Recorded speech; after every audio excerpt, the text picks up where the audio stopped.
অরুণিমা আর অনুভব দুজনে মিলে উইকেন্ডে একটু অন্যরকম কিছু করার প্ল্যান করছিল। শহরের কোলাহল থেকে দূরে প্রকৃতির কাছাকাছি কোথাও রাত কাটানোর ইচ্ছে ছিল তাদের। ইন্টারনেট ঘাঁটতে ঘাঁটতে তাদের চোখে পড়ল শান্তি নিবাস নামে একটি গেস্ট হাউসের বিজ্ঞাপন। ছবির শান্ত সবুজ পরিবেশ আর পুরনো দিনের স্থাপত্য দেখেই তাদের মন ভরে গেল। যদিও কিছু পুরনো ব্লগ পোস্টে গেস্ট হাউসটি নিয়ে কিছু ভুতুড়ে অভিজ্ঞতার কথা লেখা ছিল, তারা সেগুলোকে গুজব ভেবে উড়িয়ে দিল। শুক্রবার সন্ধ্যায় তারা রওনা হল শান্তিনিবাসের উদ্দেশ্যে। শহর ছাড়িয়ে গ্রামের পথে আঁকাবাঁকা রাস্তা ধরে যখন তাদের গাড়ি গেস্ট হাউসের গেটের সামনে এসে থামল, তখন প্রায় রাত ৮টা। গেটের মাথায় পুরনো মরচে ধরা সাইনবোর্ডে অস্পষ্ট করে লেখা শান্তিনিবাস। চারদিকে ঘন অন্ধকার, শুধু গেস্ট হাউসের বারান্দার টিমটিমে আলোয় কিছুটা জায়গা দেখা যাচ্ছিল। কেয়ারটেকার বৃদ্ধ রামদিন তাদের অভ্যর্থনা জানালেন।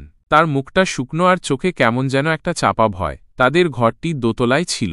কাঠের সিঁড়িগুলোতে পা পড়তেই ক্যাঁচকোঁচ শব্দ হল, যেন বহু বছর ধরে কেউ ওগুলোতে পা রাখেনি। ঘরের ভেতরে পুরনো দিনের আসবাবপত্র, ভারী পর্দা আর একটা মিষ্টি কিন্তু অস্বস্তিকর গন্ধ। রাতের খাবার খেয়ে অরুণিমা আর অনুভব যখন ঘরে ফিরে এল, তখন বাইরে ঝিঁঝি পোকার ডাক ছাড়া আর কোনো শব্দ নেই। কিছুক্ষণ পর অনুভব বলল, আমার মনে হচ্ছে যেন কেউ আমাদের দেখছে। অরুণিমা হেসে বলল, তুমিও না, পুরনো বাড়ি তো, তাই মনে হচ্ছে। হঠাৎ পাশের ঘর থেকে মৃদু কান্নার আওয়াজ ভেসে এল। অরুণিমা আর অনুভব দুজনেই চমকে উঠল। তারা দরজা খুলে বাইরে উঁকি দিল, কিন্তু করিডোরে কেউ নেই। কান্নার আওয়াজটা কিছুক্ষণ পর থেমে গেল।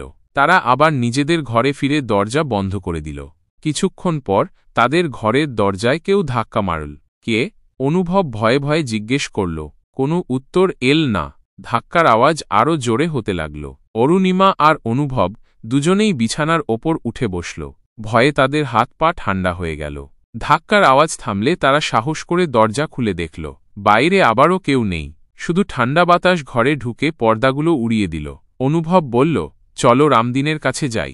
তারা যখন সিঁড়ির দিকে যাচ্ছিল, তখন নিচের হলঘর থেকে ভেসে এল মৃদু হাসির আওয়াজ, যেন কোনো বাচ্চা মেয়ে হাসছে।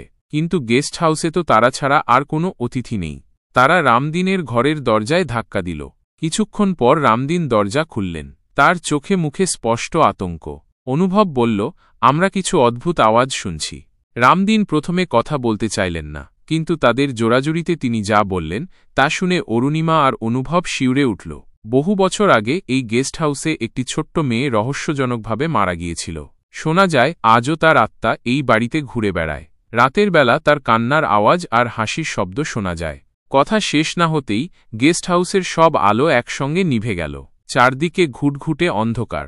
বাইরে দমকা হাওয়ার শব্দ আর গাছের ডালপালার ঘষাঘষি যেন আরও ভয়ঙ্কর পরিবেশ তৈরি করল। অরুণিমা অনুভবকে শক্ত করে ধরল। হঠাৎ তাদের ঘরের কাছে সেই মিষ্টি গন্ধটা আরও তীব্র হল। দরজায় আবার ধাক্কা পড়ল, তবে এবার ধাক্কা নয়, যেন কেউ খুব আলতো করে আঁচড় কাটছে। ভয়ে তাদের গলা শুকিয়ে কাঠ। তারা দুজনে চুপ করে বিছানার ওপর বসে রইল, কখন এই ভয়ঙ্কর রাত শেষ হবে সেই অপেক্ষায়। ভোরের আলো যখন জানালার ফাঁক দিয়ে ঘরে প্রবেশ করল, তখন গেস্ট হাউসের পরিবেশ শান্ত। রাতের সেই ভয়ঙ্কর অভিজ্ঞতা যেন দুঃস্বপ্ন ছিল। রামদিন এসে জানালেন, রাতের ঝড় বৃষ্টিতে ইলেকট্রিসিটি চলে গিয়েছিল। অরুণিমা আর অনুভব আর এক মুহূর্তও সেখানে থাকতে চাইল না। তারা তাড়াতাড়ি নিজেদের জিনিসপত্র গুছিয়ে গেস্ট হাউস ছেড়ে বেরিয়ে এল। গাড়িতে বসে তারা দুজনেই রাতে যা ঘটেছিল তা নিয়ে আলোচনা করছিল। বাইরে ঝলমলে রোদ, কিন্তু তাদের মনে রাতের সেই ভুতুড়ে অভিজ্ঞতা গভীর ছাপ ফেলে গেল।